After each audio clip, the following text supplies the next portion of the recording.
Hi there.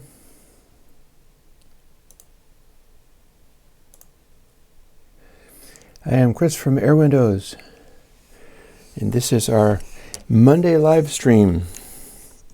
The stream where I answer questions, or indeed ask them, such as, did me enabling buffering on the video feed to try to get the Wednesday streams not to be completely derped up cause the timing for this Q&A stream to be completely derped up? I do not know the answer. I might spend an hour and 38 minutes completely desynchronized because I have a hard time giving a crap at this point. Hey Ahmed, how am I doing? I'm really not sure. It remains to be seen. We'll find out, won't we?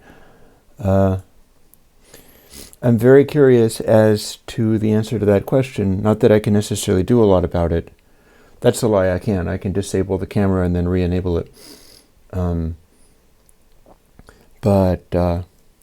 Yeah, I have just finished doing a more than an hour long video on my chord organ firmware.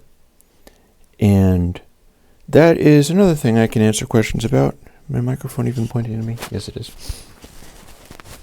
That is another thing that I can answer questions about because, as it happens, when I did that video, it was all broken. Like everything that I do over the last year is all broken. I keep trying to make it better, but I might as well have stuck with the webcam. That's a lie. That's putting things kind of strongly. Hey, I'm live a couple of minutes early this time. I don't know whether anybody is being told whether I'm live or not. Hey, Bo. How am I doing? I don't know yet. We'll find out. Have I completely broken the synchronization of my microphone versus the camera? I put a lot of effort into setting that up earlier and may have made a change that utterly and completely broke it. But I'll answer questions anyway, because all I can do is the best I can do. I am alone here doing all of this, so there's really, there's only so much I can do. Oh, goodness, I hope I didn't hit a key on the keyboard by mistake. That could be bad. So, Ahmed has a question, so I'll answer that question. That sounds good. I'll also take a moment and check this. I do have a feeling that my synchronization is horribly off. I would sympathize with you guys if you're not willing to tell me because you think I'll freak out. But I also would prefer truth, so we'll see. As far as this, is there any way to filter in harmonics? I doubt it. That doesn't seem like a thing. I don't think there's going to be a way to filter in harmonics. You can ask a question about anything. If I can answer it, I will. That's kind of how I roll here. I didn't give myself enough time to make lots of extra coffee, but that's probably good for me. If I drink too much of that, I will get sick or even croak, stroke out and stuff like other members of my family have done. So it's just as well if I run a little bit undercaffeinated. Ask away about Logic Pro and soft synths. I'm not using Logic Pro, but I did used to use it. Oh, Ahmed, I feel you. I get that feeling fairly often, that nothing means nothing kind of depression.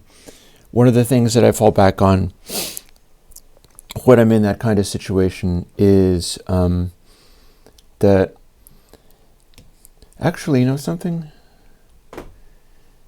I am running a delay on mic aux, so it might not be showing me literally. Either that meter is showing me the input of mic aux or the output. I don't know which.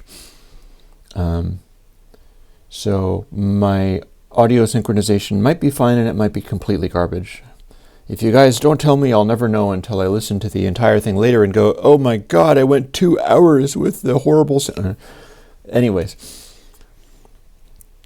I did learn a way to fix it, by the way. there is a video that I can play and record, sort of holding my computer up to another computer, very awkward, and that can give me a synchronization method, which I might need to rerun if it turns out that buffering does that. So, Bo, you should ask this question about Logic and soft synths. I don't know whether I'll be able to answer it, but I can try. I more than suspect this is my only live stream for the week, so we'll get as much done as we can.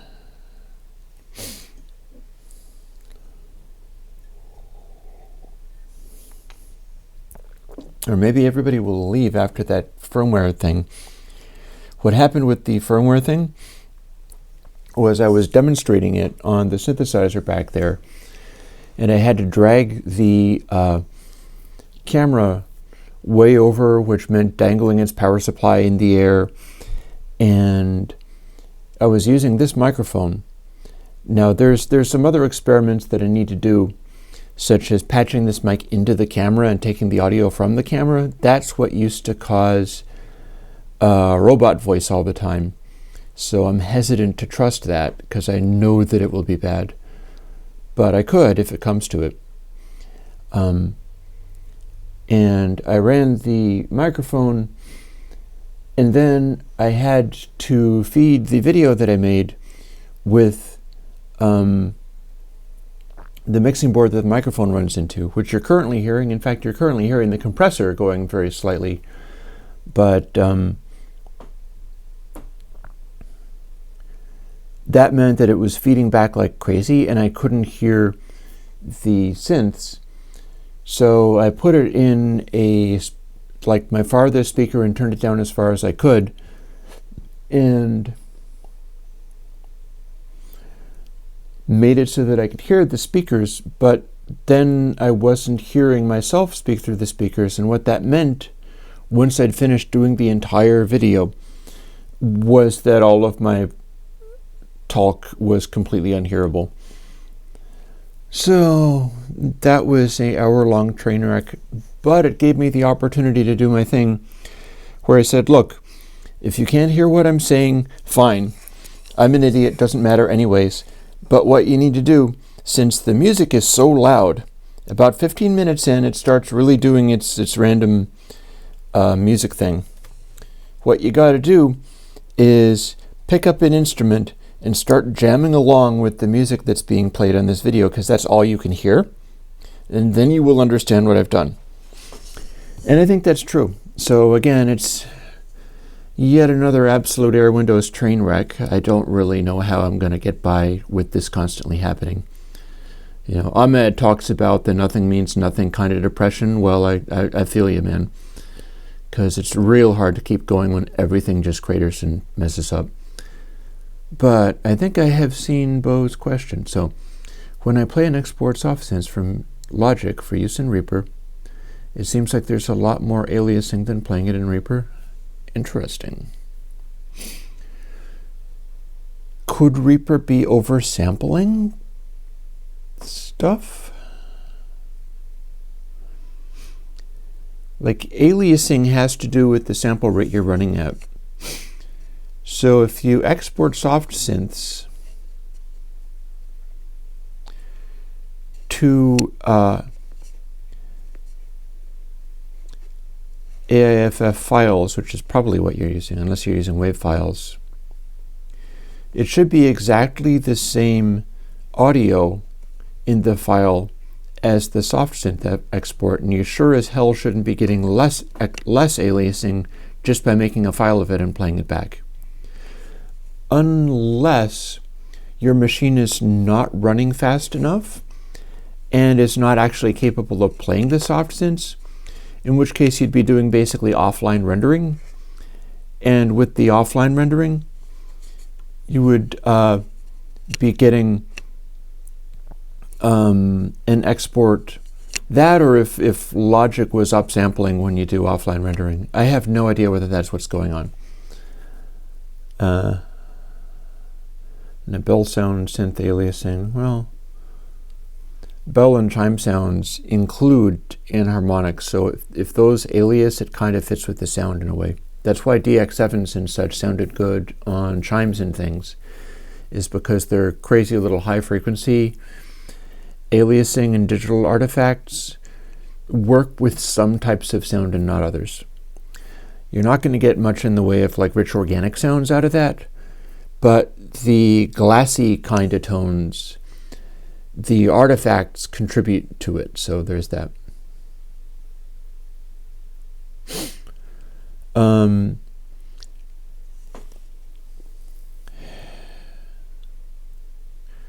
Trying to filter enharmonics. Boy. Well, in a sense, it's like enharmonics has a specific technical meaning, and I'm not sure if that's what you mean, so it might be completely out to lunch here. Harmonics are related to the fundamental frequency. Like, I have my pen and paper, so what I can do is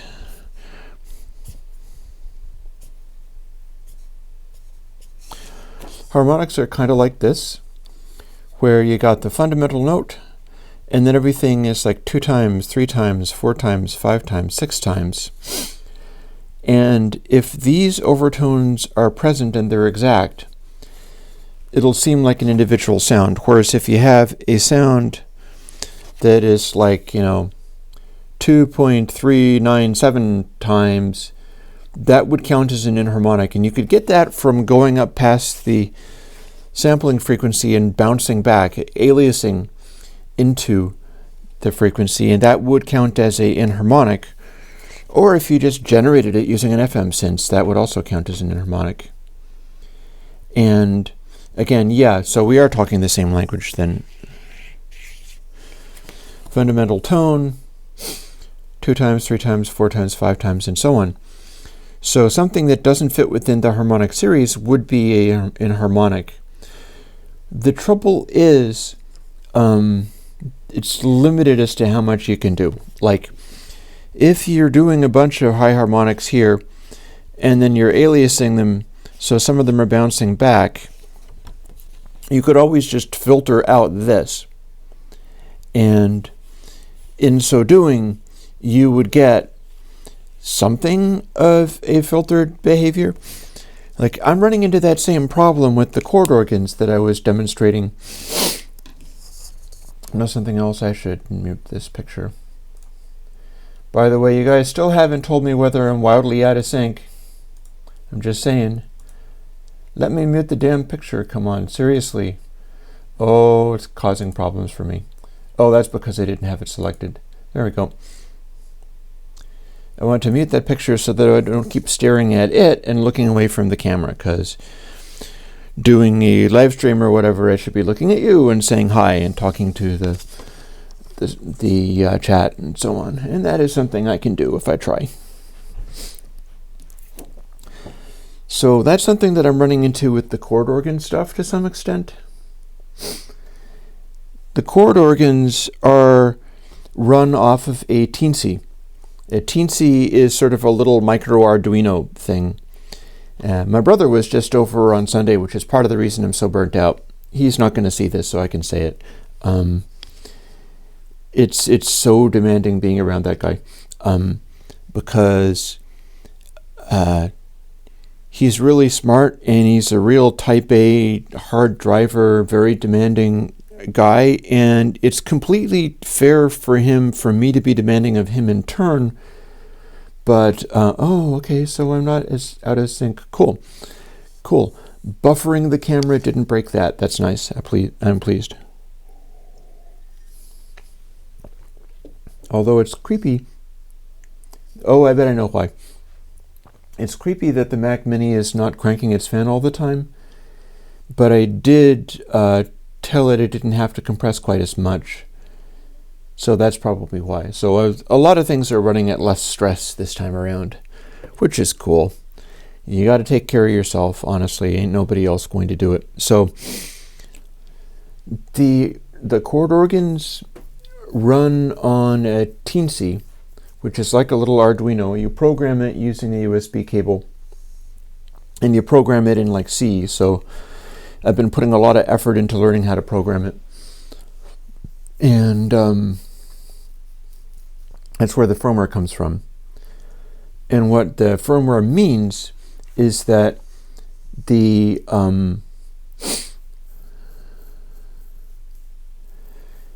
it's generating waveforms based off of what you're telling it to do with the various inputs and stuff. Hey, David. And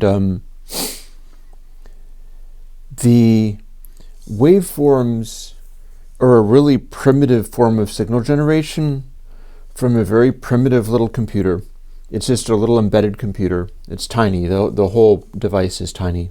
I should be getting more to build today if things are well. And it is also very low bit. It's generating the audio, I think, in 16-bit, unless it's actually 32-bit, but it's generating these waveforms in very primitive ways and doesn't have enough grunt to do anything particularly complicated with them. And I really seriously doubt that it's doing anything sophisticated as far as generating the frequencies, because it just doesn't sound like it.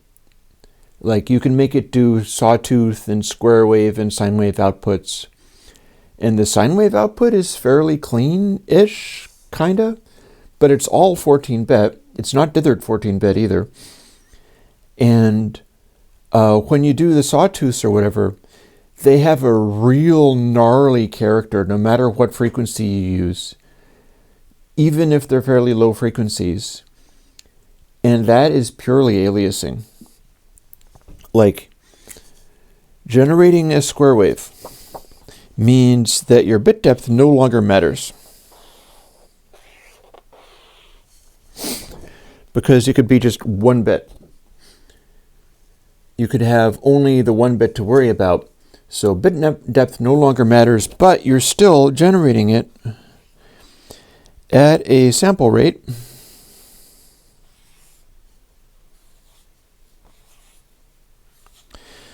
and if it's only a really primitive system, and like the sample rate is here, and you're needing to generate a square wave, what it's going to do, and you can plainly hear this, is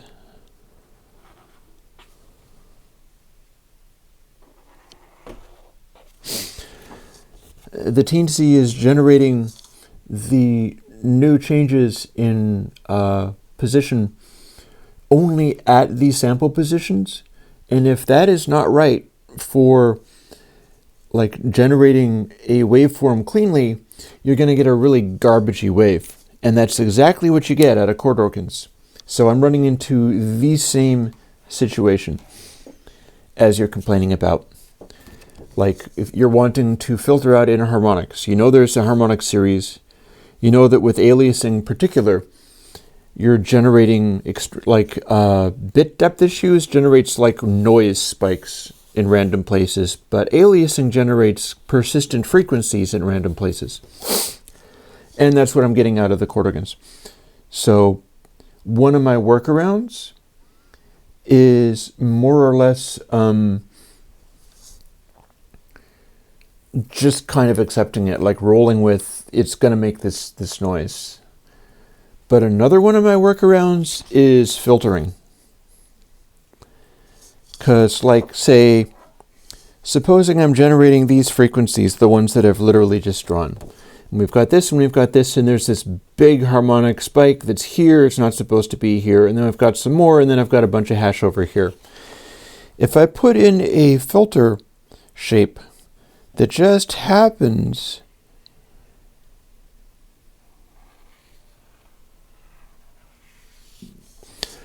to be a synthesizer filter, so it's flat, and then there's an enormous peak, and it just happens to miss this unwanted thing, it's going to boost these frequencies that are correct up, and I will luck out. And it'll also boost this one that isn't supposed to be there. But one possibility dealing with intense amounts of ugly aliasing and inharmonic stuff is to use filtration to just try to find areas that sound good. Because one thing about the inharmonics is inharmonics are going to be scattered everywhere.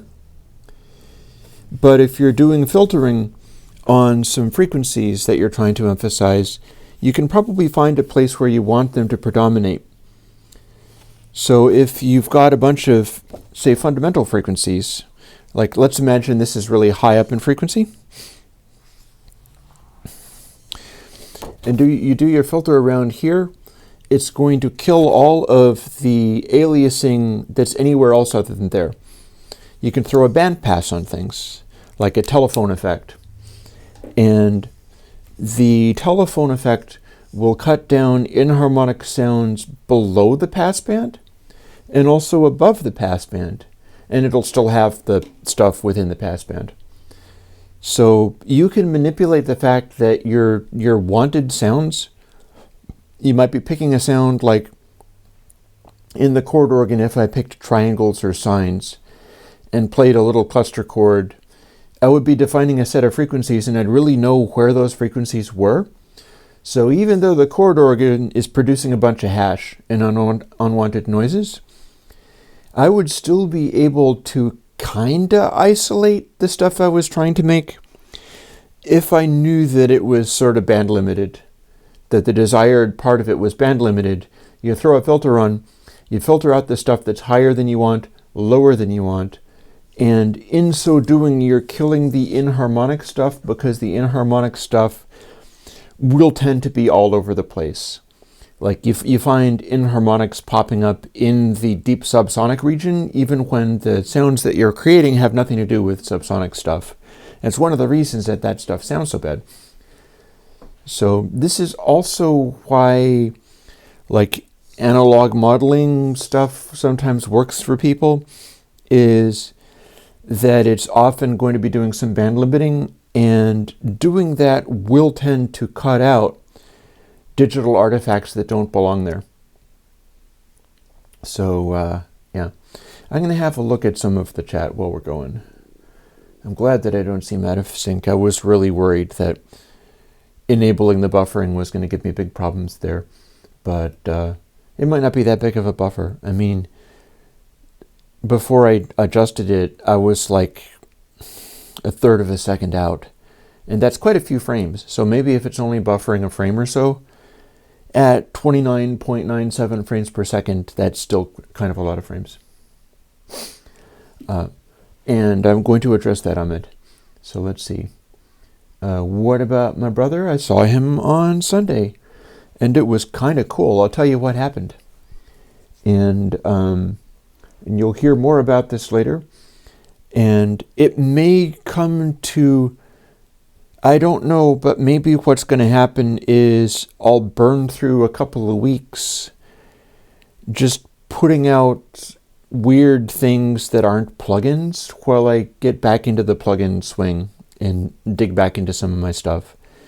I've got a new backlog to do, because not only do I have the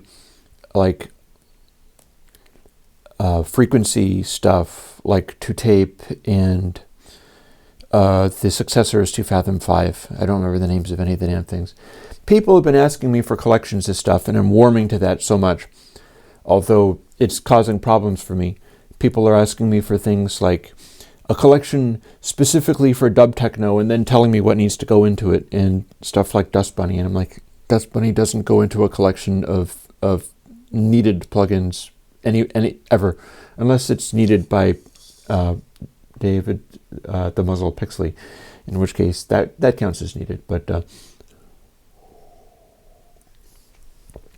I so should make a collection. If I make a collection for anybody, it's going to be for David, because that'd be awesome. It would be the industrial sound noise music collection. Perfect. It's perfect. I absolutely should. No news in the Zero Cross plug, I'll tell you that right now. But we did something else. So Dan was over on Sunday.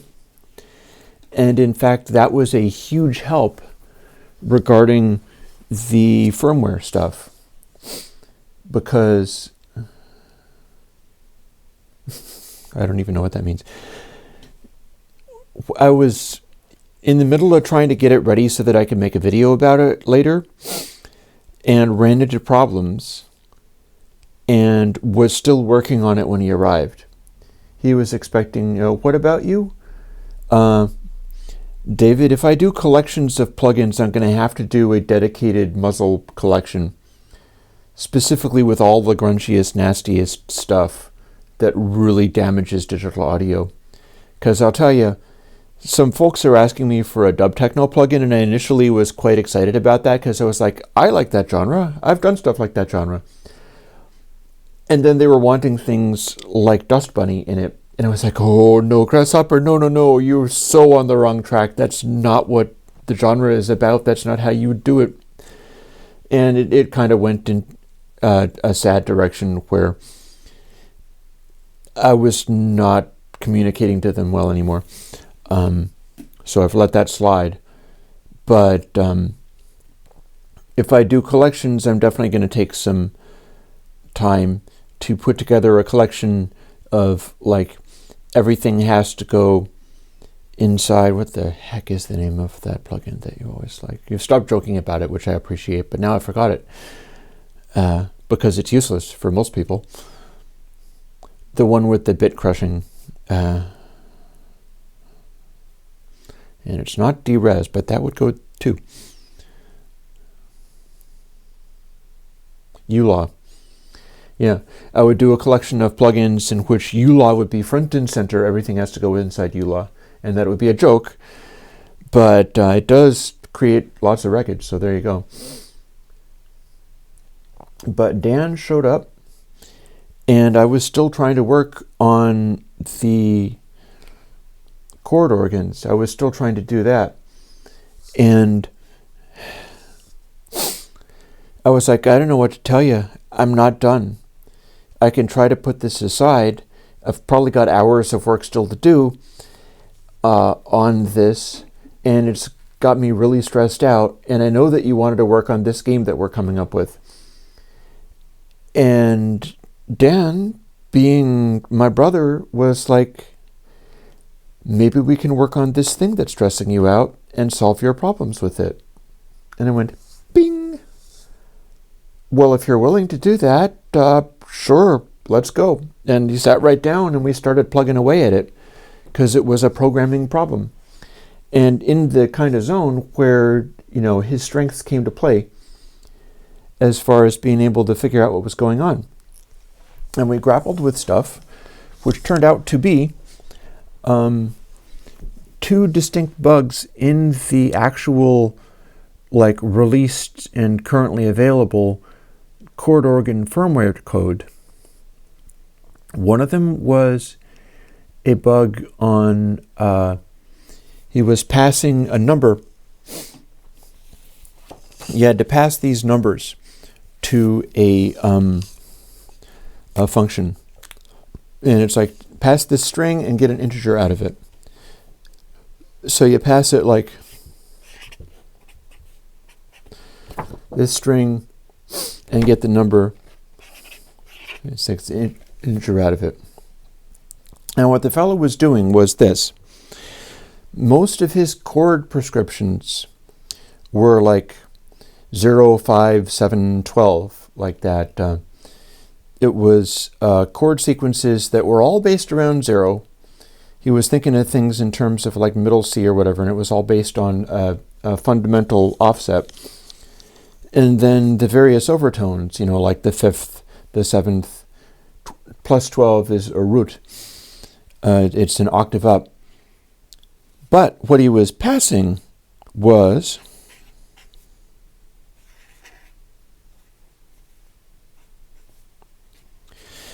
his code was passing this.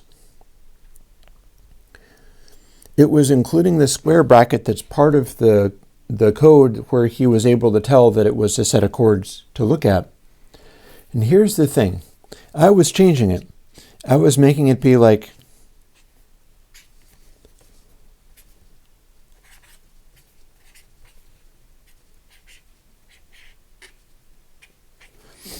my stuff was looking like that. And he had this code where You would read it, and then it would give the first and then the second and the third, and it would do that for after the commas just fine. But it was passing as my first chord, same thing, bracket -1. And guess what? When you pass the teensy in its little compiler, when you pass the function toInt, a string which is composed of a bracket and then some digits, the function toInt specifically says, if I don't understand what's being passed to me, I return 0. So see what the original fella had? All of his initial values were 0. And he was passing this to a function and getting back 0. So he didn't know anything was wrong. I needed to change the chord, so my initial note had to be like -1 or -15 or something like that. And I would pass that, and it would give me 0 because the bracket was included. Dan found that one. He followed the right direction as far as like going, okay, what does this and where does it go? And what does this function do when you give it something that is wrong? And he found it. And then afterwards, there was another one where when I turned the chord knob up all the way, it started randomly giving me a C major chord, even if it was like bass notes or whatever, and it was all like monophonic or whatever. No matter what, if you turned it up all the way, you got a C major chord. So I looked at that part, and that bug I found, because there was a thing that was like chord count, and you're remapping the size of something to a chord count and looking up an array based on what it is. And the array had 16 entries, each of which were a bunch of chord notes. And the number of entries in it, was 16. So it's like doing this chord count thing. What it was doing was it was looking off the end of the array. And since it's C, and C doesn't do bounds checking on arrays, it went and looked past the array to garbage data. But guess what was immediately after the array? What was immediately after the array that you set up with all of the note values that you want in there is another array that was also set up in the program. And what does that contain? Default values. So you get the first chord of the default values, which happens to be C major. So rather than returning just garbage data and like random notes that were all dissonant and stuff, it returned something that sounded like it was part of the system, but actually is not. And the fix to that was changing the thing from chord count to chord count -1. And I tested it by taking my 16th chord shape and making it, I was using one of the basses. So I took everything, and rather than having it be like note 13, note 13, note 13, the last couple of notes were like note 14, note 15, note 16, note 17, a little cluster. And it's like, okay, here's the moment of truth. Turn up the chord thing all the way, and if you've got it pegged fully clockwise, it gave me my little weird cluster chord that I had just typed in, the 16th entry, which I knew was the 16th entry because I had just told it to be that funny chord. So that was the other bug, and I fixed those. So like when me and Dan get together, I'm telling you, we can do anything. It's amazing.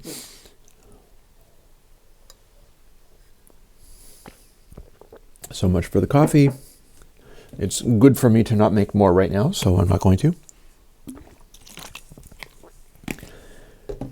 And then later in the day, I'll tell you what we were doing.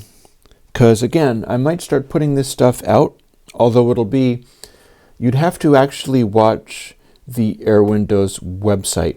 Because some of this stuff I would not be able to do maybe they're taking notes, David. I would not be able to do,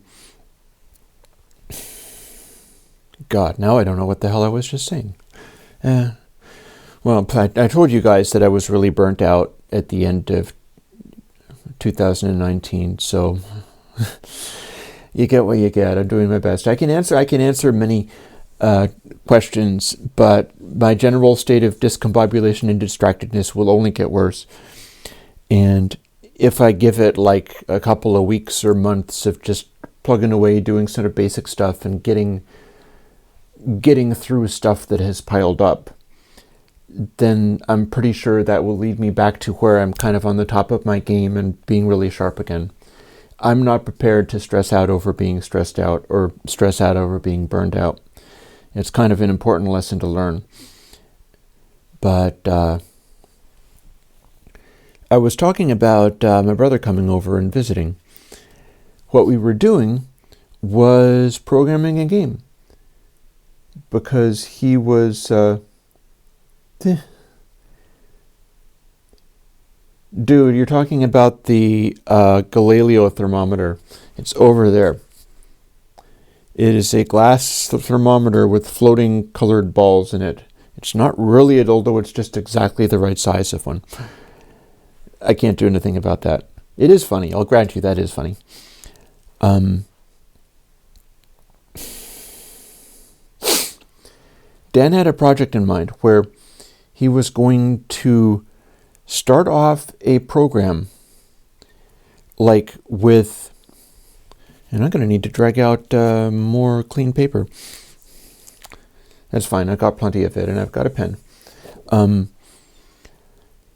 He's had a tendency to decide to do these games because he wants to do a project with me. He wants to do something. That's why he joined in on the firmware reprogramming and did such a great job of it, is because it's not a specific thing. He just wants to be doing something with me, but all he can really think about is programming. He is such an expert programmer that he's on this really high level and doesn't get to have many friends or people he can talk to on that level. He'd love it if I learned how to think like him. It's probably never going to happen, but he's also learning that he can't think like me. So years ago, I told him, dude, we should hook up because if we work together at our respective peaks of performance, we can make amazing things happen. And he was kind of like, yeah, sure, whatever.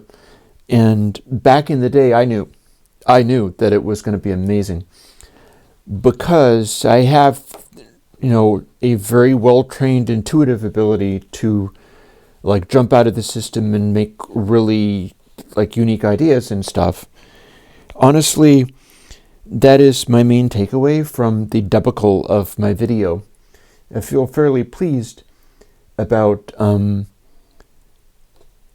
my take on that, because I did the video yesterday and went literally an hour and you can't hear a damn thing I'm saying. It's the most humiliating thing imaginable. But I get to say, okay, this is the most humiliating thing imaginable. I have completely face-planted again. Worst video ever. I suck. I shouldn't be doing this, but. Can you play leads on anything? Like pick up a guitar. Let's pretend you're a guitar player.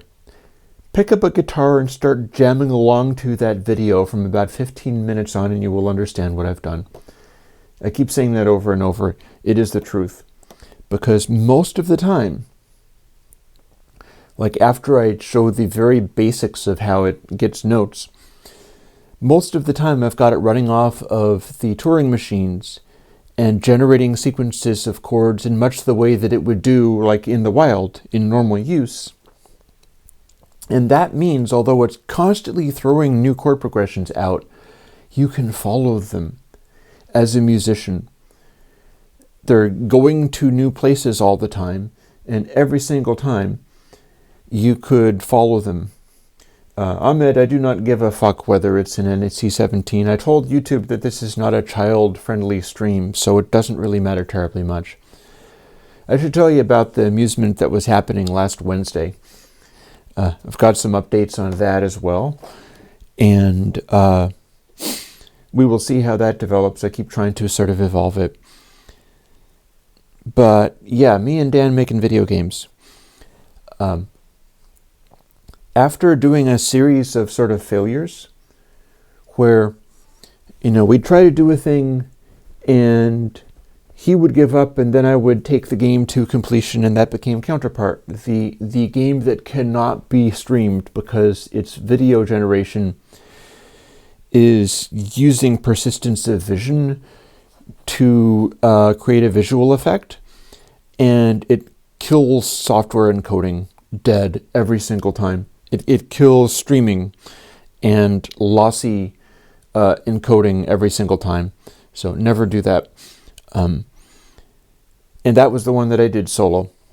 And there's another one currently called Clusterfluff, and I'll probably just leave it at that because I don't care anymore, that I was going to do entirely myself, but he was going to watch me do it. And that's the one where he watched me do it for day after day after day after day. I've gotten it more or less finished, except for that I felt it should have music or sound, and I haven't put any of that in. So at some point I'm probably going to do that, and then maybe that could be next week's Sunday post, and I can do a live stream on that one. But it is a game where you're using the keyboard only, no mouse, and you select little dots or circles with letters drawn on them by typing that letter, and then use the arrow keys to steer it up off the top of the screen. And they all kind of derp around, and the idea is to get all of them off the top of the screen by the time other little dots that are dropping and bouncing around all come to a rest and stop. And doing that was when Dan told me I seemed to not think, which hurt my feelings at the time, but I later learned he more or less meant that I didn't think like he did, which is true.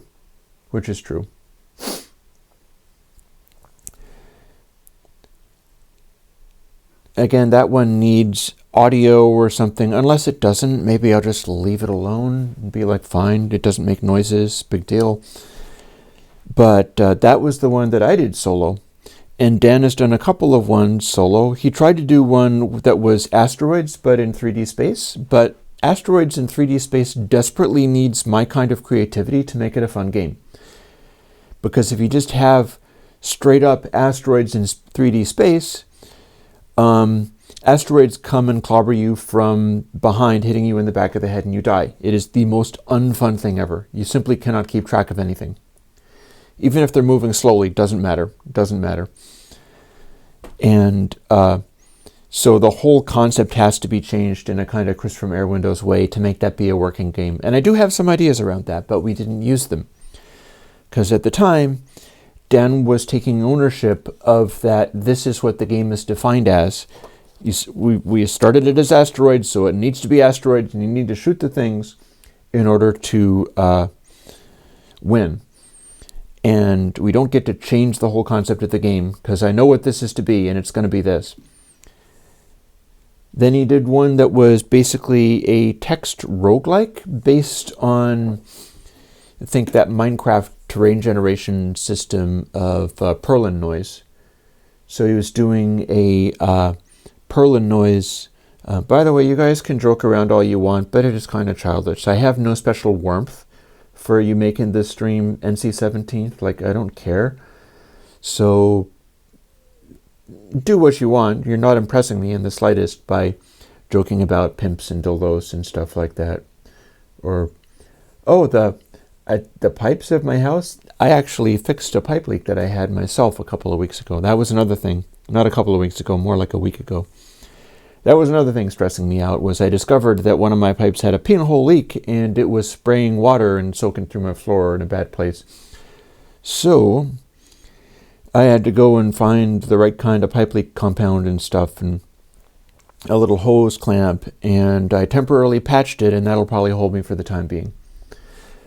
But yeah, me and Dan making games. He also did a roguelike. It was a text-based roguelike. And he did it. And that was his solo project. And it worked. And it succeeded. And it was a text-based roguelike based on Perlin noise. I think it is actually on his GitHub. And having made it, he didn't enjoy it terribly much, because he knows what a roguelike is. And that's the thing. Like, I can have all kinds of ideas and want to make them but be terribly frustrated because I don't have the programming chops to do everything I would want to do. But Dan can have stuff that he wants to do, has the programming chops, can grind through and successfully make the exact thing that he was doing, which he has copied from something else. And then he doesn't like it because it's a copy of something else. And even though he doesn't think in those terms, he viscerally reacts to stuff that is really imaginative and creative. So it's like we're two halves of like a programming Voltron of amazing force, able to do wonderful things. So,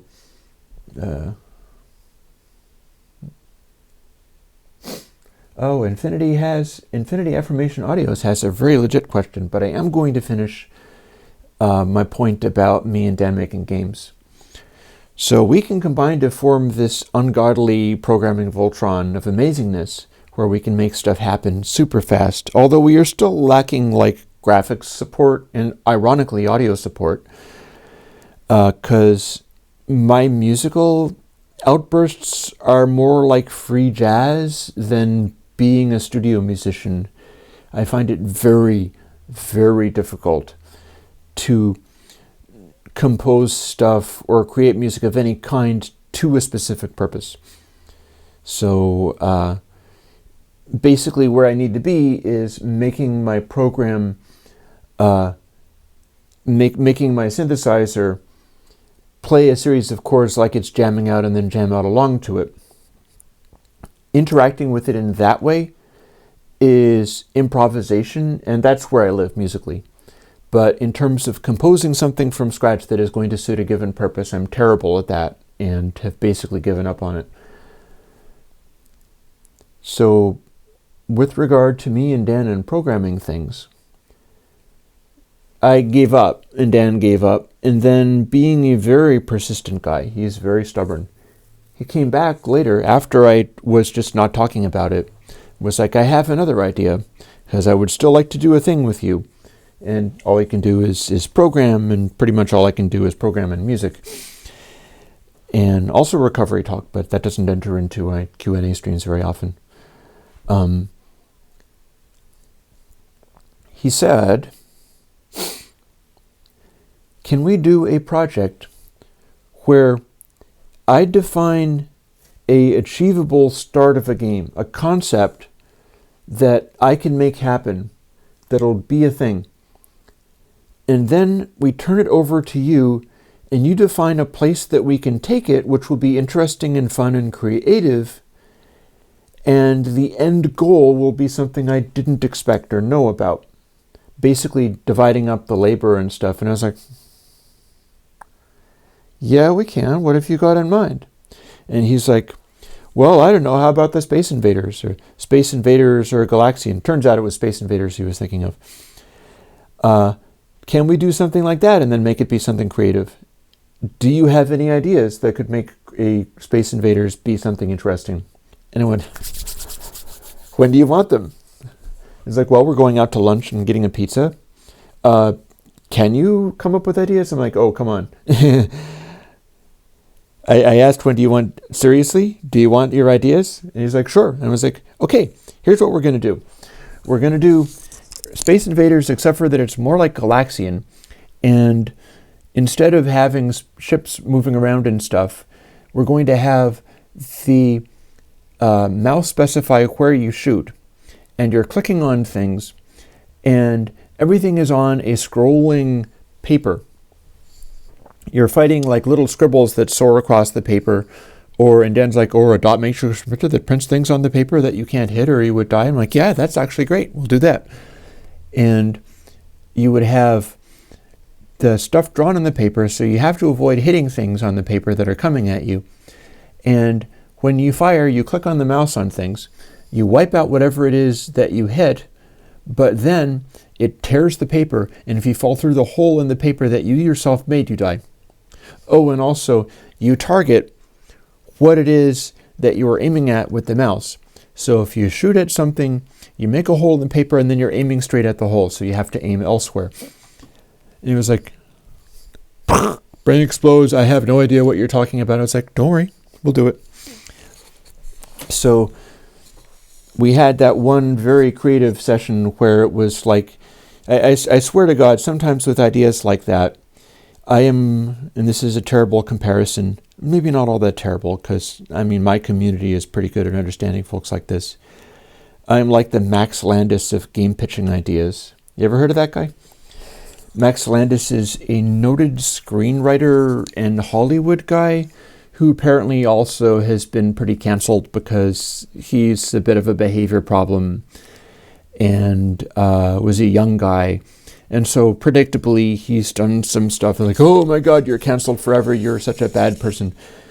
But I think he's just, another maniac like a bunch of us. And, I'd be happy to be friends with the dude, although I wouldn't want him to carry on misbehaving and like if it was a more continuing thing. Like I feel there's a big difference between a Max Landis and a Harvey Weinstein, is what I'm saying. But Max is known for being incredibly good at pitching. He gets all pumped up about stuff. And then he's pitching these ideas in a Hollywood session and just bouncing off of the Hollywood producers and is amazingly good at that. And if it goes well for him, then he sold them on the idea. And I have my own way of being very Max Landis-like as far as pitching game ideas or plug-in ideas or whatever. So Dan went away and essentially programmed Space Invaders, except for that you can use WAS to move the guy around freely, ignoring the thing that I had come up with for motion because he didn't understand it, and mouse aiming to fire at stuff. And he has enemies that move exactly like Space Invaders, except for not in a row. Instead, they just sort of overlapped each other. And he spent a little time getting that together, boiled it down until it was pretty cleanly coded, honestly, and was like, I have this. I'll come over and we'll start doing the other stuff. And within a matter of about 2 hours or so, we had the shots instantly creating holes in the paper, which were represented by just a larger circle, because his default stuff was just circles.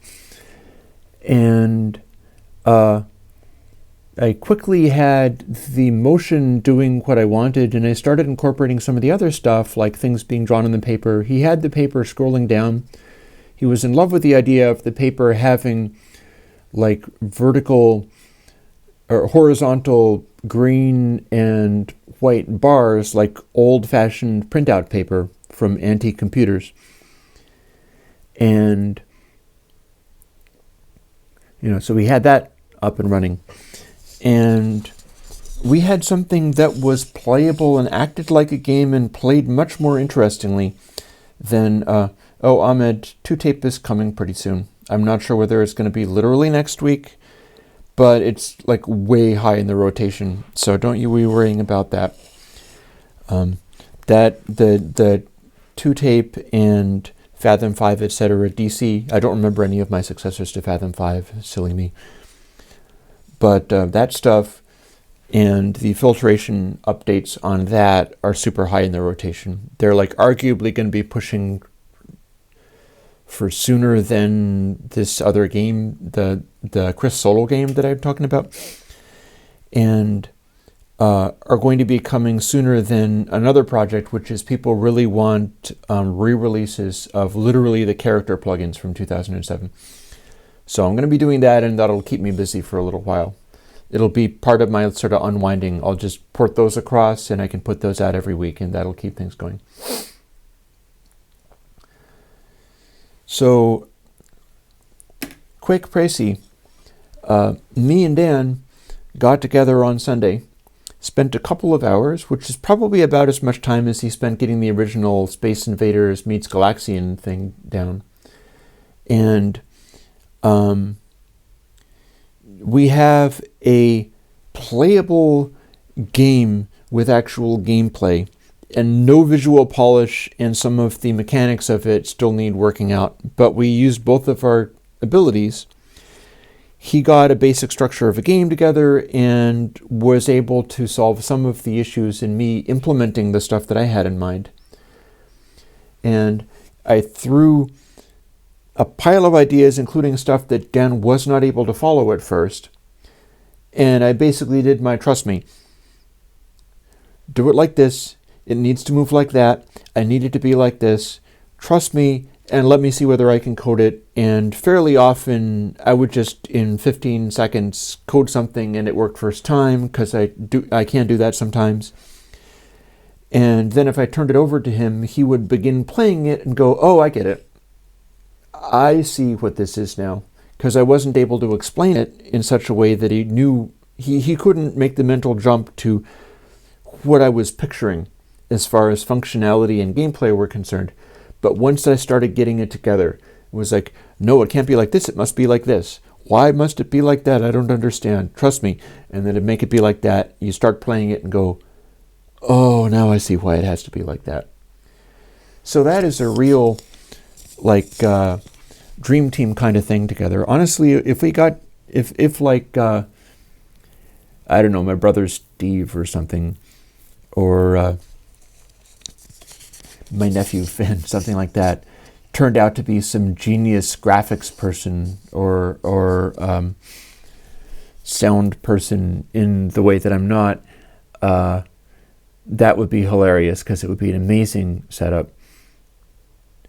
Now I need to talk about some of the stuff in the chat, because we're scrolling off. So I've missed the bit about the pizza and dildos and 80s pornos, and that's fine. But Infinity had a question that scrolled off because people are actually talking, and talking is cool. Why does analog hardware control audio better than plugins like taming transients and such?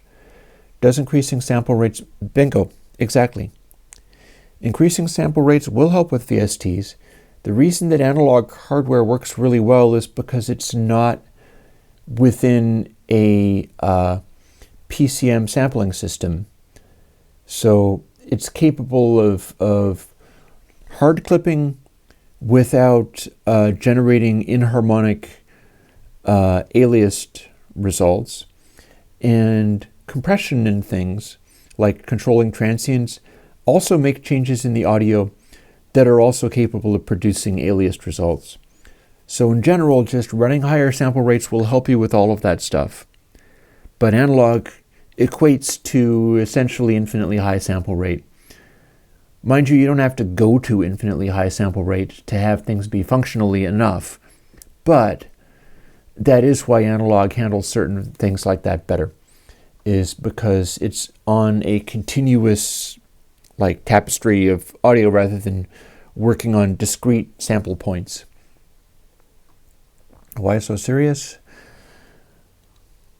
Let me show you a trick that I can do with a pencil. No. Links. I'm not sure whether links are going to post in here. I have it set to top chat. How about I set it to live chat just in case? Maybe that's why I did it. I thought it was in live chat. Maybe it changed. And Bo is correct about creating unmusical digital distortion, but that's not the most meaningful way of saying it. Digital audio creates aliasing and quantization artifacts which don't exist in analog. Analog can still create unmusical distortion. You can create type B crossover distortion, little artifacts that pop up that in the middle of your waveform that are discontinuities in it, and those can be incredibly unmusical. Or they can be cool, depending upon whether you're doing that on purpose. But you can produce extremely unmusical distortion, or grating high frequency distortion or whatever with analog too. But it's harder to create stuff that's... Well, actually, I'm not sure that's true either.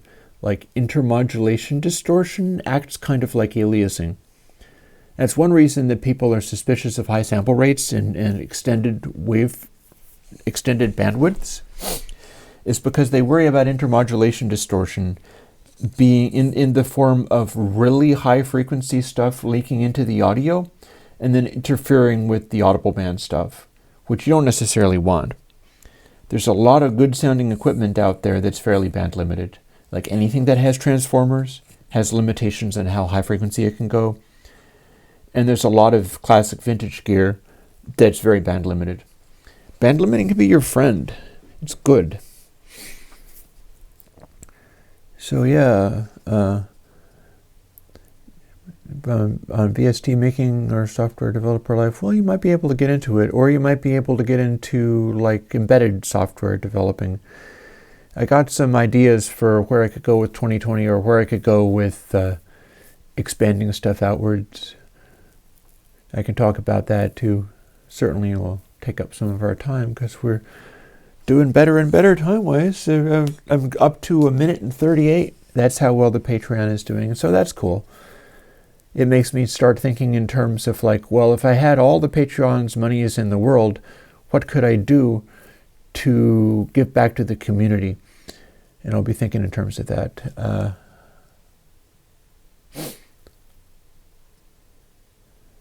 And let's see. Yeah, Infinity saying, I didn't mean it. Digital distortion sounds unmusical. That has a lot to do with its ability to put sort of audio problems all across the frequency spectrum.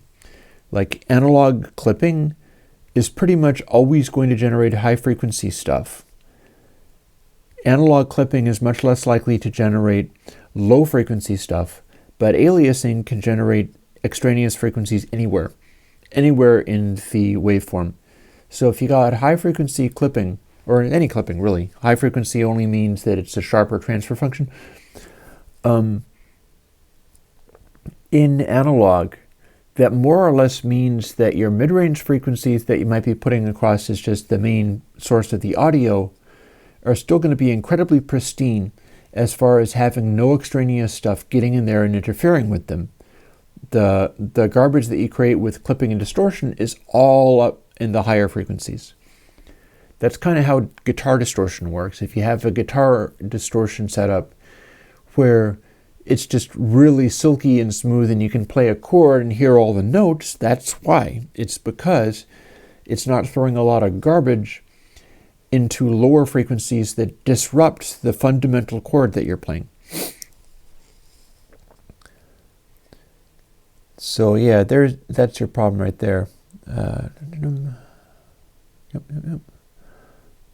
Head effects distortion. And also somebody did mention, yeah, Pick says, I gave up on pitching ideas too. Dude, you can pitch the ideas, but I am not the person to, like, my brother is the one who would be able to take any suggestion and then promptly do exactly what you asked for. I can't work that way, so I don't even try. You can always just keep pitching stuff, and at least, like, if you keep talking about it, that means that other people might hear it, and maybe somebody else will do it. And I've gotten to the bottom of the scroll. Yay. I want to make a point of unbox and also focus and how it avoids generating aliasing. Because here's how that works. You got, like, again, your fundamental tone and some harmonics. And say we're doing unbox, meaning that, actually, no, let's say we're doing focus. Same basic thing. Focus divides the audio up into a central mid-range band, and let's make it a really narrow band. Boom. There's our narrow band. It takes that, it filters the sound, it subtracts it from the rest of the audio, and then it passes the rest of the audio through as just dry, no distortion being added to it at all, and distorts what's inside the frequency band. The reason this doesn't cause aliasing is not because it's doing the distortion and then removing anything. The reason it's not causing aliasing, at least until you push it really, really hard, inevitably it will, if you distort enough, inevitably it will create aliasing, is because we've taken out everything other than the sine wave that is this fundamental tone, and then we distort only what's within here. meaning that we're still producing, like say, let's also pretend that we've got one here. That's on the edge of it, but we're going to pretend that it's also loud. We're still going to produce the same set of harmonics off of the only thing we have inside here. Like here's the set of harmonics there. And this one,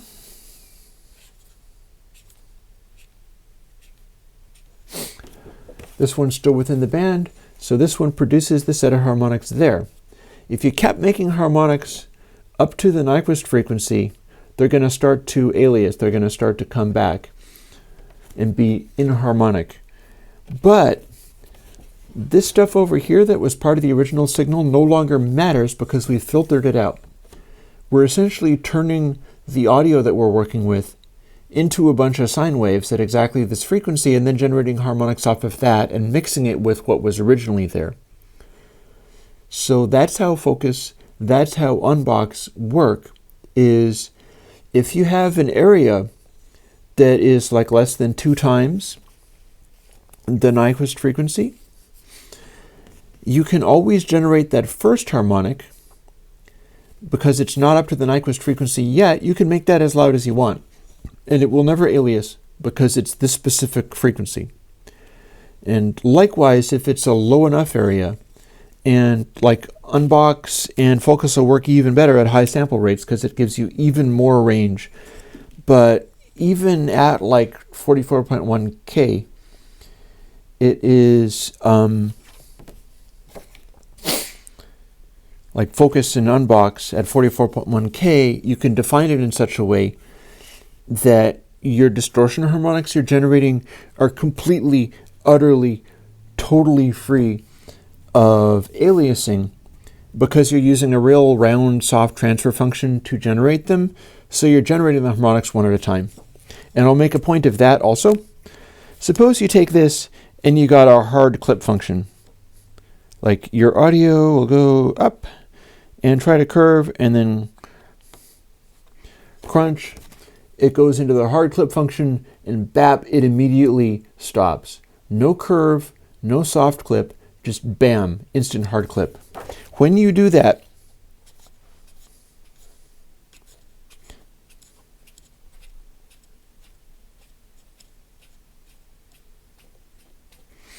you always generate the full range of high frequencies up to and including aliasing.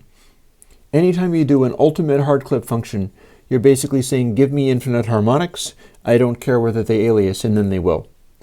Once you start doing a soft clip, it sort of has time to turn the corner into clipping, and that's when you start generating the harmonics one at a time.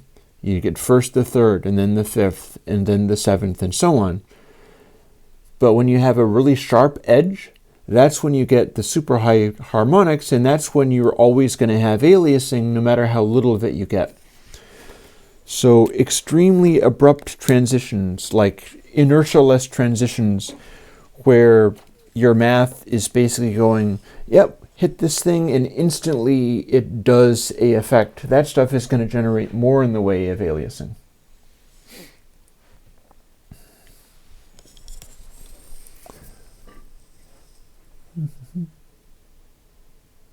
Bo, you've asked me no news on the zero cost idea for a plug, period. I don't get that concept. I do not get how to do a averaging or any kind of sorting mechanism across multiple buffers. I do not know how to do that. Analog digital things with anti-aliasing filters to prevent aliasing while converters. You're absolutely right.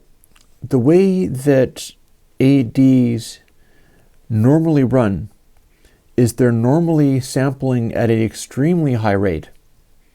Okay,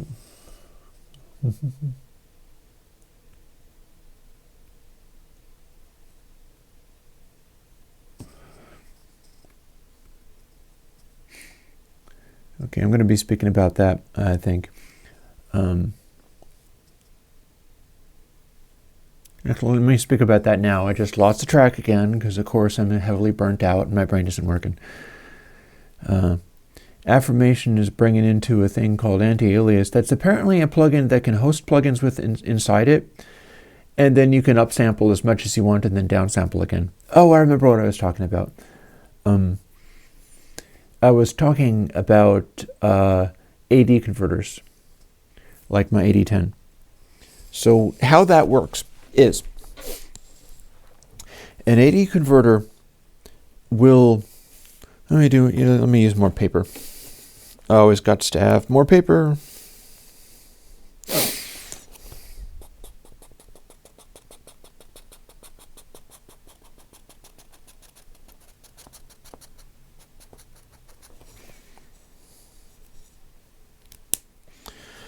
Making special visual aids this time.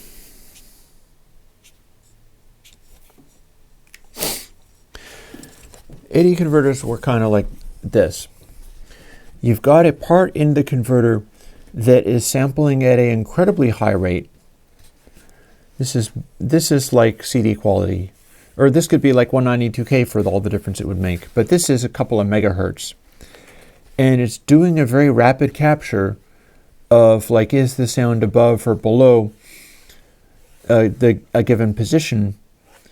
It's basically doing DSD or SACD style sampling. It's an extremely high sample rate that is basically just 1 bit. Because what you can do, if you have a sample string like that, is decimate it. You take it down to a lower level, and what you're basically doing is averaging out what the information of all of this is into one space. You're allocating it to a sample position, and when you're doing that, that is when you are able to apply the low-pass filter to it. You take this and you apply a low-pass filter so that our waveform can only be within the Nyquist limit for the lower frequency thing that you're doing. And the low-pass filter is the part that stops aliasing. Like, you could still get aliasing sampling from this. It's just that the frequency that you would use to produce aliasing would have to be like higher megahertz than the sampling rate of this. So you could still get aliasing using this, but the frequency that you'd have to do in order to make it alias would be way, way, way higher. And the input of your converter might have analog filters in there to stop frequencies that would alias this from getting through. It's much easier. It's actually much harder to get samples that would alias that through. And then your filtering helps you define, it's the same as if you're downsampling from 192K to 44K,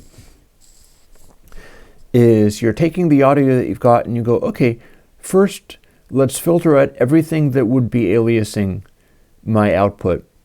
Then let's just sort of resample it. And you do that.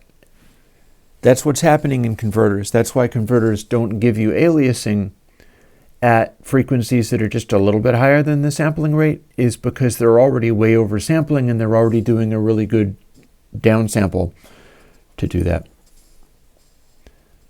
That's Adam Fitzgerald's question.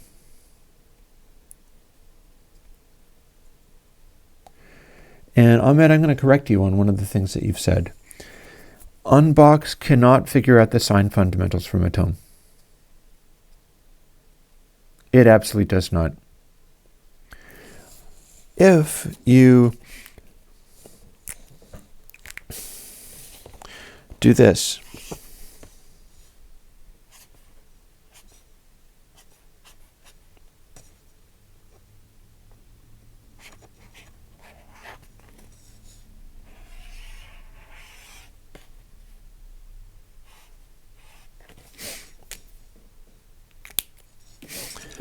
suppose this is a bass note. You got like a bass note. It's at 40 hertz. It's got some harmonics there, 80, 160, so on and so forth. You got unbox or focus. They have a very specific frequency region. It happens to be well below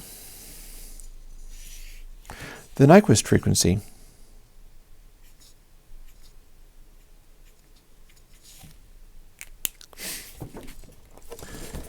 So you apply unbox or focus to our bass note here. And our bass note has a series of harmonics because it's not just a sine wave. And unbox is touching these harmonics, not the fundamental of the tone. If you isolate a harmonic perfectly, it acts like a sine wave. That's how they're basically constructed. It's constructed from sine waves. It's going to take these waves that are part of the overtones of our bass note, and it's going to generate harmonics from distorting off of those harmonics of the low frequency thing. So it's never isolating the frequencies of a note. It's isolating sounds that are part of the overall sound. Like you could take noise and you'd wind up getting like a sort of noisy-like effect that was isolated to become this narrowly bandpassed thing. And then when you distort that, you get also noise that is also narrowly bandpassed and is not aliasing. It's not about the actual notes. It's about whatever content sits within this frequency range, and it's isolating out individual harmonics from other tones. It might be the fundamental tone. If your note is exactly within there, then it might be. Your note might be too high for it even to reach, or the note might be lower, and instead you're pulling out some of the harmonics of the low frequency tone, and then you're generating distortion artifacts based on that, based on those harmonics. So that's the secret to that. We're never actually identifying the note as a note. We're only finding what sine wave frequencies exist within that range. So yeah, hopefully that will help. So the only word you've got wrong there, but it's super important, is fundamentals. U-box can figure out signs from a tone. Unbox or focus, if you set them narrowly enough, it could figure out signs from a tone. Because if you do a mid-range filter and it's high resonance enough, it's high Q enough, you're going to tend to get sine-like behaviors out of it.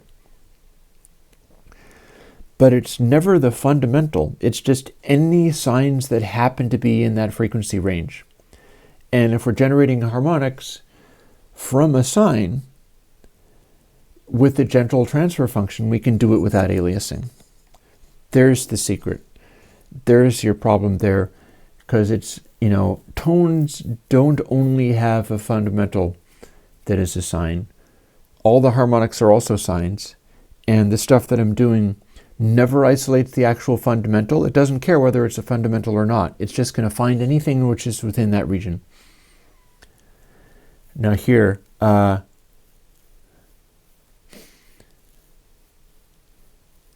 Affirmation Audios is getting some sass from Joku Sekavan, so I'm going to jump in. There's a plugin called Anti-Alias. It's free and it removes all above Nyquist after any plugin. Not exactly. What that's going to be doing is it's going to be hosting a plugin inside itself. It'll be massively oversampling, and then it will downsample again. So if you do that, like I can tell you that some of my plugins, like Density, Drive, Spiral as well, although it doesn't really need much help, is these are simple transfer function behaviors. And I've also got like 80 clip and stuff, which handle things differently. If you ran 80 clip inside this anti-alias thing, it would completely cripple its ability to work with high frequencies. It would start acting much more like a regular hard clipper. And most of the functionality of 80 clip would be removed by your anti-alias plugin that hosts plugins inside it.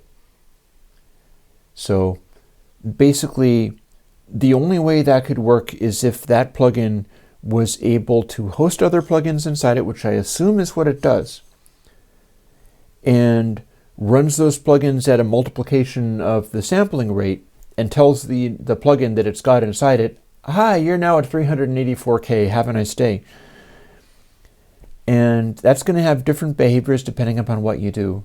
Among other things, that's a lot of overprocessing. I don't like that kind of overprocessing, and I tend to avoid it. So it wouldn't become my new favorite plugin.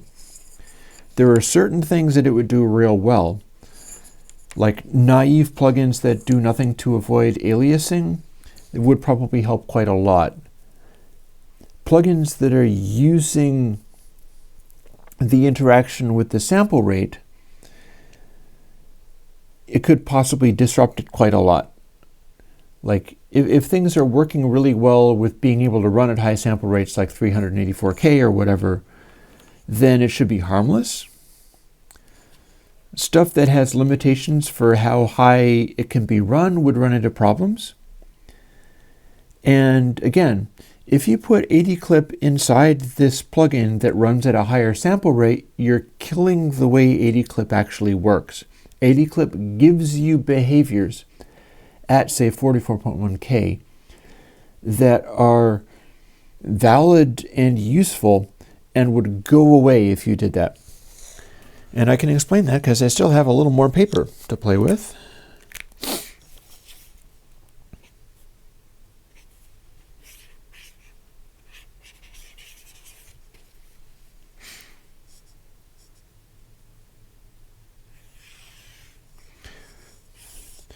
Say we got this waveform, or even craziness like that. And that has high frequency stuff and it's way overclipped. And if you do this oversampling thing,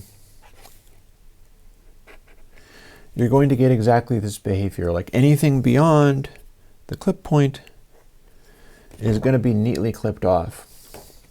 If you use AD-clip, and certain things like this is a single point, this is a single point, what you're going to get is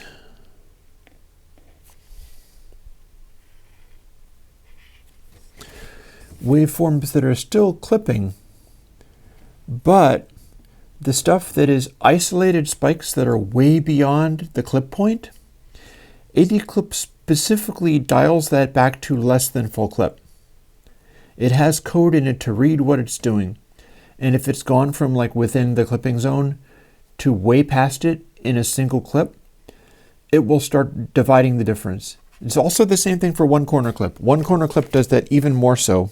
If you did like a bunch of super clip stuff and you're going around here, one corner clip is capable of making a waveform that looks kind of like that, where it just very slowly approaches it once it's the audio content is way beyond. And that makes the onset into clipping have even a softer front edge.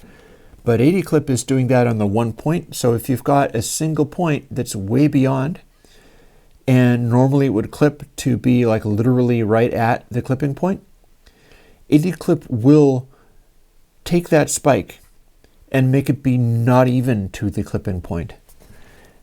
And hosting AD-clip inside an oversampling thing will kill that behavior right dead, and it won't behave the way it's supposed to anymore. So be warned. It's possible to come up with like weird, clever things that just blindly oversampling everything will just break it. Mind you, like I think only AD-clip and one corner clip are really stuff like that. It's kind of obscure as to whether anybody else ever even does that. Probably there's stuff having to do with compression that would also be different if you just blindly oversampled it. But yeah, that is my caveat to you for resorting to things like that, which is like, you know, oversample it and destroy aliasing forever. It's like, well, you can, but that's a lot of overprocessing you might not like. And at least AD-clip and stuff around it have specific behaviors that require you to be at the sampling rate down around like 44K or whatever. Otherwise, you won't even really hear it. If you're doing stuff at 96K, you're less likely to hear a softening effect from AD-clip, although it's still not going to sound wrong. But it'll give you more highs out of the equation. But 80 clip is specifically for slamming stuff into it at 44.1K and still getting tolerable audio out of it, because what it's going to do is it's going to make the clipped highs less kind of grindy and annoying. Because here's another thing. Ear fatigue. This is something that I learned with the whole evergreen stuff that wound up burning me out, and then I had to stop. And I don't think I ever really quite covered it. But supposing you've got your clip point here. If you've got a lot of waveforms and they are constantly going to that point and everything is clipping out at the same place, that's a recipe for serious ear fatigue.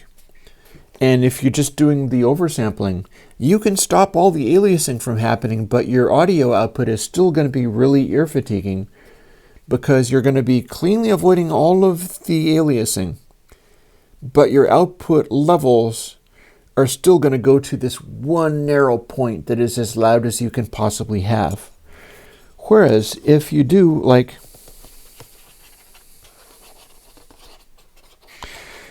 stuff where let's pretend that this is just a lot of distorting noise and loudness, if all your clip points and loudest peaks are over a range that is more sort of fuzz, if you never can really tell where the loudest peak is going to be, it's not all just flatlined, but instead it's all kind of close to flatlined, but it's a fuzzy area. That's kind of like Eddie Van Halen's guitar brown sound. That's kind of like some of your magic distorted guitar tones. It's a cloud rather than a single fixed distortion point.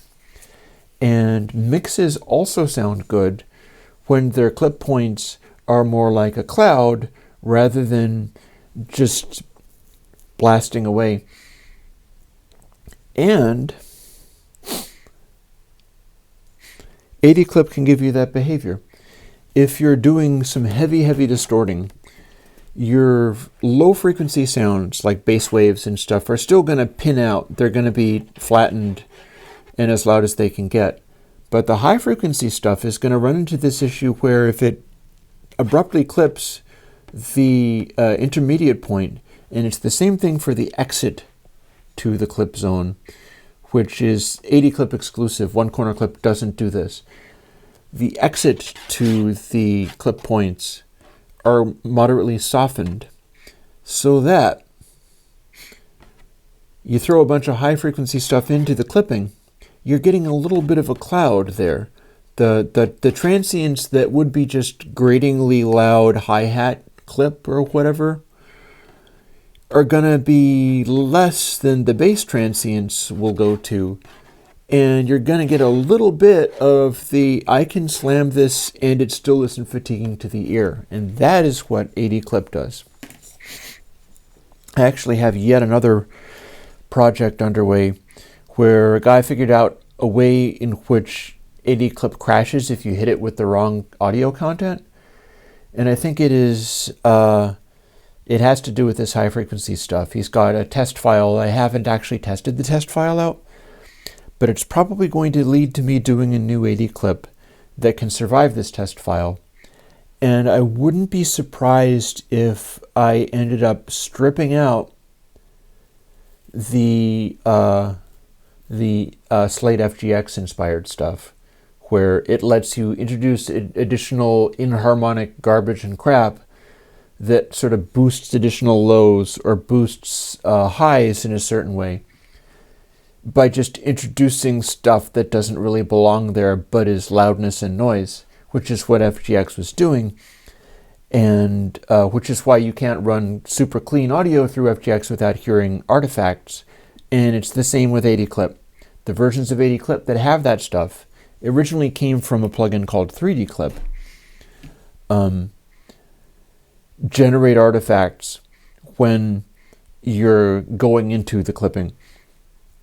So I'm most likely going to solve the problem with the test file that causes 80 clip to die, and either do that by stripping out that stuff or do it and strip out that stuff, so that I'll have a up-to-date 80 clip the most recent 80 clip that just no longer makes any attempt to introduce additional garbage just to make stuff louder, but does this softening factor. In fact, I might even explore whether I can come up with a better, like if I can come up with some magic points where I get optimal behavior on the softening factor, because that'd be pretty cool. I'd like to figure that one out.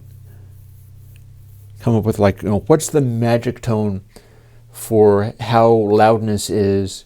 How loud do we want our high frequencies to be when we're slamming everything through clipping?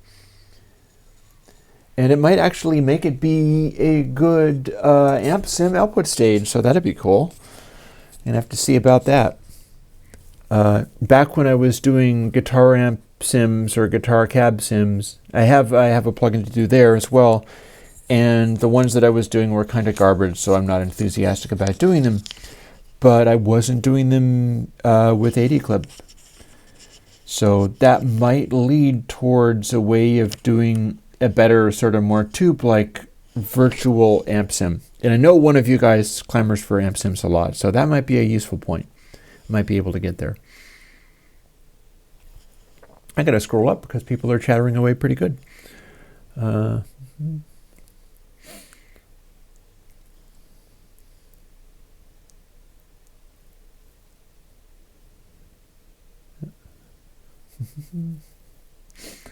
Megahertz level audio cards. Yeah, it's called DSD. DSD, also known as SACD. You can buy a Tascam DSD recorder, and you can forget about sampling theory, kinda, sorta. You get the Tascam DSD recorder. It'll record in the megahertz at like 1 bit or so. It's amazing sounding, and there's almost no practical use for it because you can do that capture. You can't really work with the audio in any way. All you can do is play it back out of the recorder again. And you can't edit the audio in any way also. And it's not using the same form of PCM digital audio with the same type of sampling.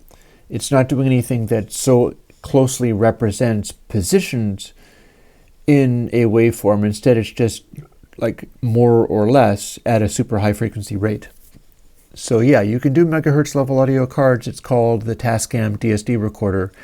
And it was kind of out of fashion because it's not convenient to work with, and there is no, like, SACDs aren't really a thing that I know of anymore. People didn't really need them over, say, 2496, which I think 2496 gets you there. It's possible that DSD is able to top that in terms of human experience, but it's also possible that the noise that it generates in the ultrasonics just gives you the illusion of, wow, this is really alive sounding. Yeah, it's because it's killing mosquitoes around you with highs. So let's see. See a bunch of chatter and weird talk. Because yay. Gotta love that. Audio destroying plugins.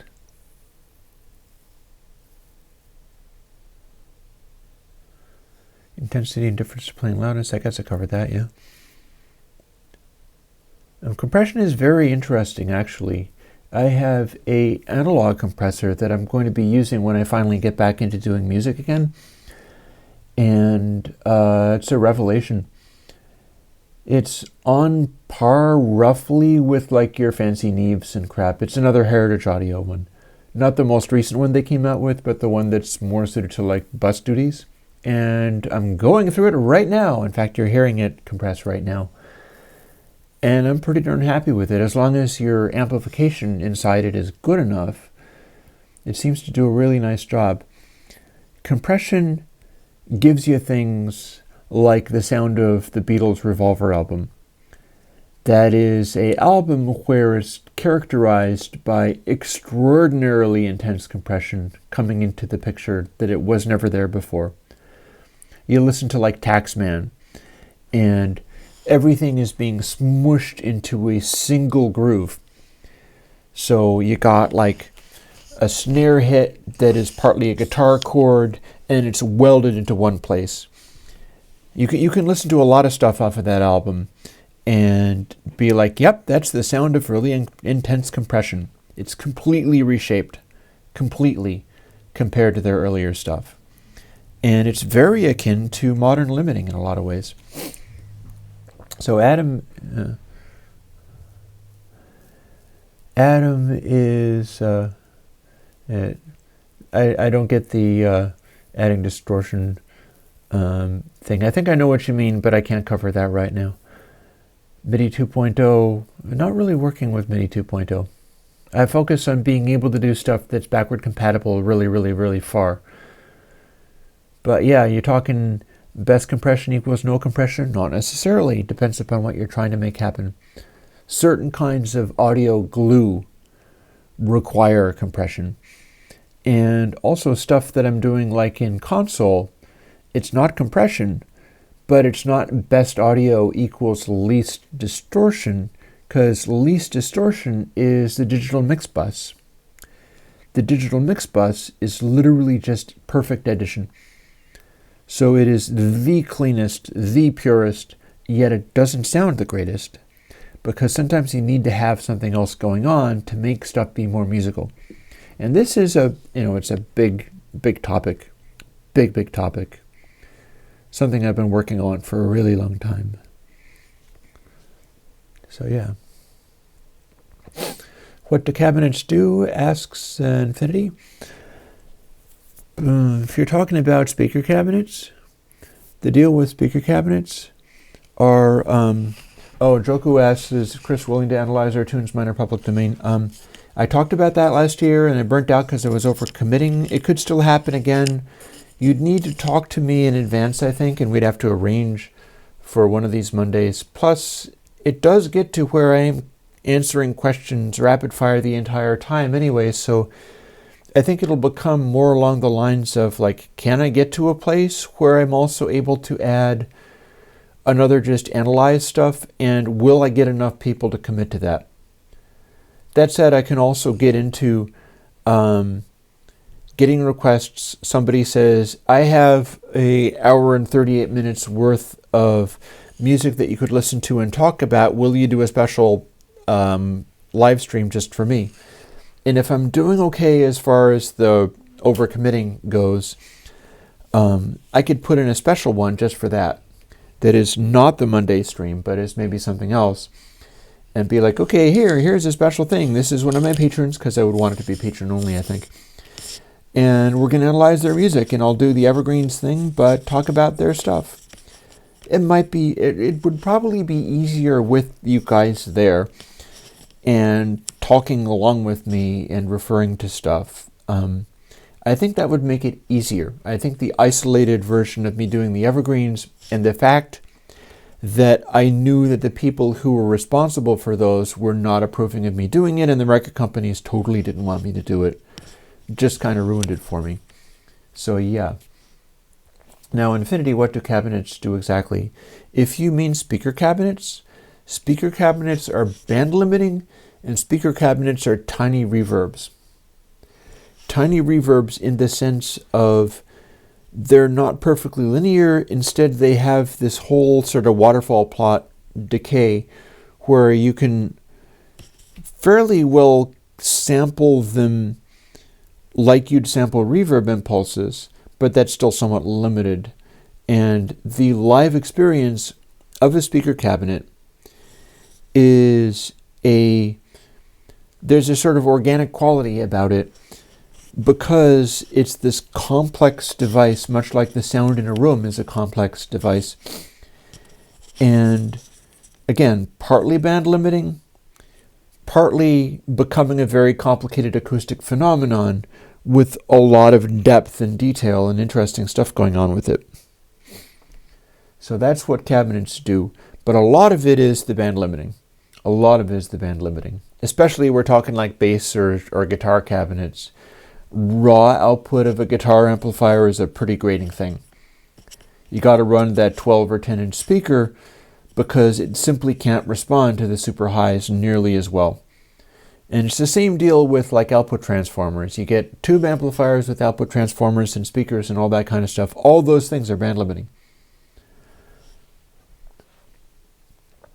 What's the point of 1-bit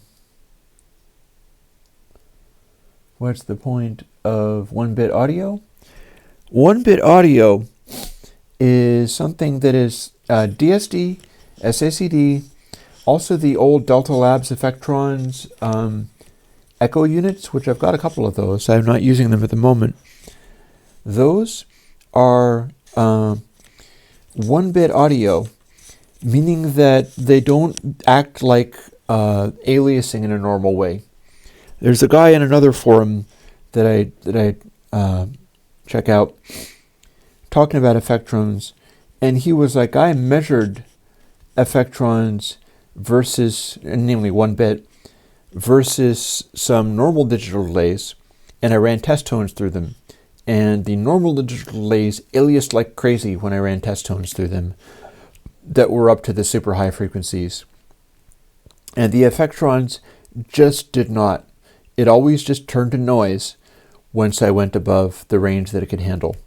And that's what 1-bit is like. 1-bit means that, let's see now. Let's say that this is high frequency to nothing. Normal digital audio is going to have a noise floor that looks like this. It goes right up to the high frequencies and it goes down to DC. DSD, 1-bit digital audio, has a noise floor that looks like this. You get a lot of noise way up top, hopefully higher than you can hear. It's really a big exponential spike. It generates a lot of noise way up there. But the farther down you go, the more accurate it becomes. Because you're essentially, in even measuring something like this, you got to average out what's happening over that time. And 1-bit audio gets more accurate the lower in frequency you go. I've actually got PCM dithers that work kind of like that. The vinyl dither works a little bit like that. That's what makes the vinyl digital dither kind of special. So, that's the deal with 1-bit. 1-bit's noise floor behaves way differently from PCM. Missing fundamental auditory phenomena. Maybe you're thinking in terms of if you have two piano notes, you can make a simulated lower note by playing like a note and then a fifth below it. It simulates having another fundamental even lower than that. I'm pretty sure that's what you mean. That is just a matter of making noises that sound like they are harmonics to something that's lower. Like if you have a sequence of harmonics, like say, 2x, 3x, 4x, 5x, 6x, and so on. Or I kind of think of it, 3, 5. For simple clipping, it'd be like 3 and 5 and so on. The odd harmonics mean you're getting asymmetrical with things, so you don't necessarily want 2, 4, etc. But if you generate harmonics or sounds, even just notes, musical notes, you can play them on a bass, for instance. And say a double stop. I'm tempted to grab an instrument and try to show you. Like say you're playing the lower notes on a guitar. I'm not going to grab the guitar and yank my microphone off. It's already 12:42, so I've run over time anyway. But I will explain this thing. Actually, no, I'm running over time anyway, so tell you what, I'm going to take off the microphone because I'm going to be shutting it down soon enough, and I'll show you. That'll be our final note.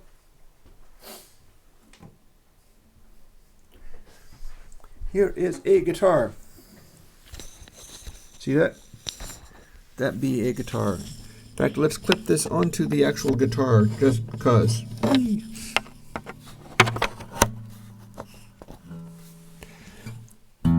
Good and loud. So, you got a note. And you can do another note.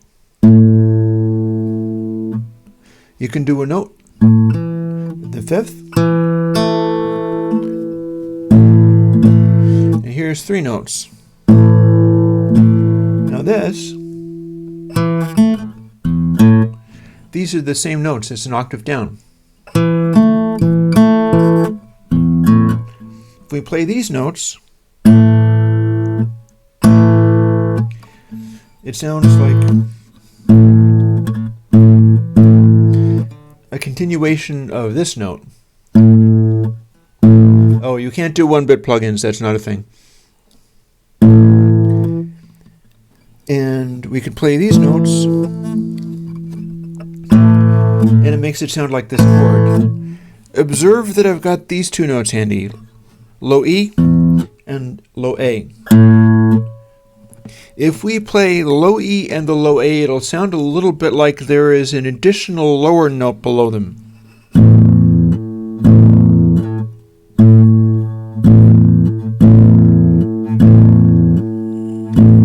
It sounds like there's a bass note there.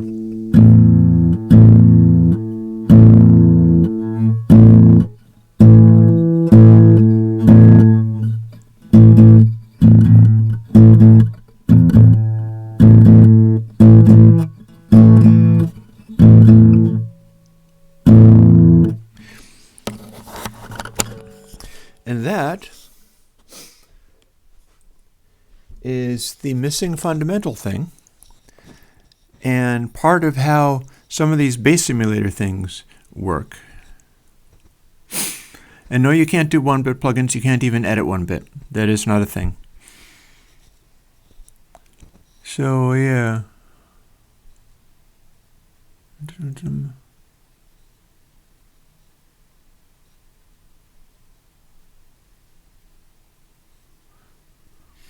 I am not sure who Joku is talking about. I certainly understand the sampling theory. There's a perfect is making it kind of strong there. That's an exaggerated claim, I think. But yeah, okay, we're descending into gibberish now. That's fine.